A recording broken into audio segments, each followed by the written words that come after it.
জুবিন গাৰ্গ ডাঙৰীয়াৰ মৃত্যুৰ লগত নাম সাঙুৰ খোৱা এইগৰাকী নৰ্থ ইষ্ট ফেষ্টিভেলৰ অৰ্গেনাইজাৰ যিগৰাকী শ্যাম কানু মহন্ত আছিল, তেখেতে অলপ আগত এটি বিশেষ ফেচবুক লাইভ আহিছিল। ফেচবুক লাইভৰ যোগেদি বিভিন্ন ধৰণৰ কথা কৈছিল। তাৰ পাছতে কিন্তু দেখিবলৈ পোৱা গৈছে যে তেখেতৰ ভতিজাক অৰ্থাৎ প্ৰাক্তন ডিজিপি ভাস্কৰ জ্যোতি মহন্ত ডাঙৰীয়াৰ জীয়াৰীয়ে এটি বিশেষ ফেচবুক পোষ্ট কৰিছে। আৰু ফেচবুক পোষ্টটো মই আপোনালোকক দেখাব বিচাৰিছোঁ। জুবিন দা অসমৰ জাতীয় জীৱন আৰু প্ৰত্যেক অসমীয়াৰ ব্যক্তিগত জীৱনৰ বাবে কি আছিল, কি হৈ ৰ'ব চিৰদিন, তাৰ বিশালতাক কেইটামান শব্দত কেতিয়াও সামৰিব নোৱাৰি। হিৰাই হিৰাই মাথো অনুভৱে কৰিব পাৰি। তেওঁৰ কৰ্ম আৰু জীৱনশৈলীৰে এগৰাকী সম্পূৰ্ণ মানুহ হোৱাৰ অৰ্থ আমাক সকলোকে বুজাই থৈ গ'ল। যোৱা এসপ্তাহ ধৰি মোলৈ ঢেৰ মেছেজ আহি আছে, মোক সুধি আছে মই কিয় একো এটা লিখা নাই, কোৱা নাই জুবিন দাৰ মৃত্যুক লৈ।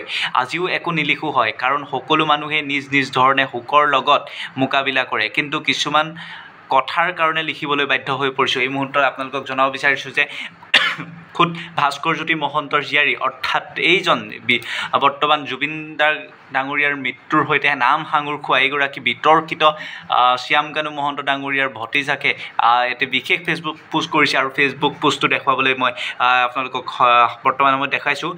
মোৰ কামক চিন্তাধাৰাক আপোনালোকে যেনেদৰে সমালোচনা কৰে, গালিও পাৰে মাজে মাজে, মোৰ ভাল লাগে, নিজকে সৌভাগ্যশালী বুলি ভাবোঁ। কিন্তু আজিৰ প্ৰেক্ষাপটত শ্যাম কানু মহন্ত ওৰফে ফেষ্টিভেল মহন্তৰ কৰ্মকাণ্ডৰ লগতে বহুতে মোকো নাম সাঙুৰ খুৱাই পেলাইছে, অৰ্থাৎ তেখেতকো সাঙুৰ খুৱাই পেলাইছে বহুতে। এনেকুৱা ধৰণৰ বিভিন্ন ধৰণৰ তেখেতে ফেচবুক পোষ্টটো কৰিছে আৰু লিখা আছে, এইটোহে মোৰ বাবে গ্ৰহণযোগ্য নহয়। জন্মসূত্ৰে মই এটা পৰিয়ালৰ সদস্য, তেজৰ সম্পৰ্কৰ বাহিৰে ফেষ্টিভেল মহন্তৰ লগত মোৰ আন কোনো সম্পৰ্ক নাই।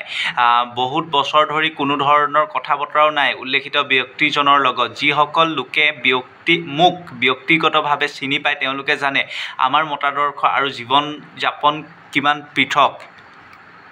তেওঁ মোৰ বিভিন্ন ৰাজনৈতিক সাংস্কৃতিক উক্তিৰ বিৰুদ্ধে কেইবাবাৰো সামাজিক মাধ্যমত স্পষ্টীকৰণ লিখি ঘোষণা কৰিছে। তেওঁ আৰু তেওঁৰ আন ভাইকেইজনৰ লগত মোৰ কোনো সম্পৰ্ক নাই। আপোনালোকক জনাব বিচাৰিছোঁ পুনৰ যে এই শ্যাম কানু মহন্তই নিজৰ ভতিজাককে চিনি নাপালে। আচলতে বিভিন্ন ধৰণে তেওঁ সামাজিক মাধ্যমত মন্তব্য আগবঢ়াইছিলে বুলি এই ফেচবুক পোষ্টটোৰ যি ভতিজাকে যিগৰাকী ভাস্কৰ জ্যোতি মহন্ত আছিলে, ডিজিপি ভাস্কৰ জ্যোতি মহন্তৰ জীয়াৰীয়ে এটা ফেচবুক পোষ্ট কৰিছে। ফেচবুক পোষ্টটোত স্পষ্টভাৱে লিখা হৈ আছে তেওঁৰ লগত তেজৰ সম্পৰ্কৰ বাহিৰে এই শ্যাম কানু মহন্তৰ লগত তেওঁৰ কোনো সম্পৰ্ক নাই বুলি লিখা আছে। আৰু বহু বছৰ আগৰ পৰা এটা ঘৰুৱা পৰিৱেশত জুবিন গাৰ্গৰ বিষয়ে আলোচনা হৈ আছিল। এজনে ক'লে জুবিনে নিজৰ স্বাস্থ্যৰ যতন নলয়, কিয় যে মদ খায়। ফেষ্টিভেল মহন্তৰ উত্তৰ মই প্ৰত্যক্ষদৰ্শী আছিলোঁ, বাদ দিয়া মোৰ কি আহে যায়, জুবিন মোৰ কাৰণে মাত্ৰ এটা। দেখিছে কি লিখা আছে আপোনালোকে স্পষ্টভাৱে চাওক, বুজি পাইছে কিমান নিকৃষ্ট হ'ব লাগিব এইজন মানুহ। এই ফেচবুক পোষ্টটোৰ যোগেদি আমি জানিব পাৰিছোঁ যে আচলতে এইগৰাকী শ্যাম কানু মহন্ত কিমান নিকৃষ্ট মানুহ। এই নিজ ভতিজাকে এনেকুৱা ধৰণৰ এটা ফেচবুক পোষ্ট কৰিবলৈ বাধ্য হৈ পৰিছে। 55 মিনিটৰ আগতে তো পোষ্ট কৰিছে। মই আপোনালোকক পুনৰ তেখেতৰ প্ৰফাইলটো দেখাইছোঁ। চাওক আপোনালোকে এয়া ভাস্কৰ জ্যোতি মহন্তৰ যি জীয়াৰী তেখেতৰ ফেচবুক পোষ্টটো মই আপোনালোকক দেখাইছোঁ। এয়া চাওক কিমান নিকৃষ্ট হ'ব লাগিব এই শ্যাম কানু মহন্তই। আচলতে নিজৰ স্বাৰ্থৰ কাৰণে এগৰাকী ব্যক্তিক বলি দিছে বুলি বিভিন্ন সামাজিক মাধ্যমত বৰ্তমান কথা বতৰা চলি আছে। হয়তো যিহেতু অসম চৰকাৰে CIDক এই গোটেই সমগ্ৰ বিষয়টো তদাৰক কৰিবলৈ দিছে, তাৰ পাছতে কিন্তু আমি গম পাম যে আচলতে কোন দোষী। ইতিমধ্যে সিদ্ধাৰ্থ শৰ্মাৰ ঘৰৰ বাহিৰত বৰ্তমান সময়ত এক প্ৰতিবাদৰ সৃষ্টি হৈছে।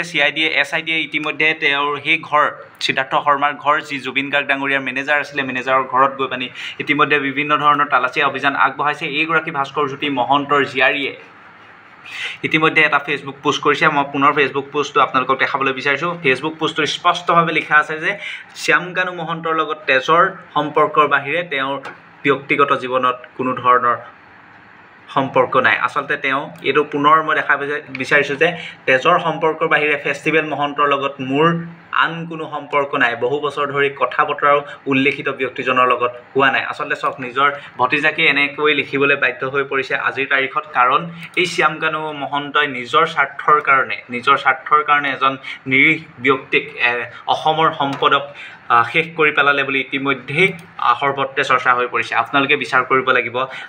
গোটেই বিষয়টো আইনৰ আওতালৈ গৈছে, গতিকে দোষীয়ে ইতিমধ্যে শাস্তি পাব বুলি আমি আশা ৰাখিছোঁ।